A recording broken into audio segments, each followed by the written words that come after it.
ช่องระฆังทองสวัสดีค่ะคลิปนี้มาดูแนวทางลาวพัฒนาของเจนุกบารมีมหาเฮงนะคะ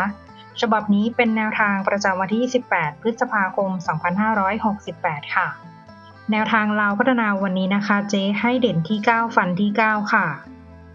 92 93 90 95 96ชุด3ตัว089ตัดเล่นตามชอบได้เลยนะคะแนวทางโดยเจนุกบารมีมหาเฮงค่ะแนวทางมีเข้ามีหลุดค่ะถ้าใครเห็นเลขก็ชอบค่อยตามแต่ถ้าไม่ชอบปล่อยผ่านก่อนได้เลยนะคะฝากกดไลค์กดแชร์กดติดตามพร้อมกดกระดิ่งแจ้งเตือนเพื่อที่จะไม่พลาดคลิปใหม่ๆจากช่องระฆังทองด้วยนะคะ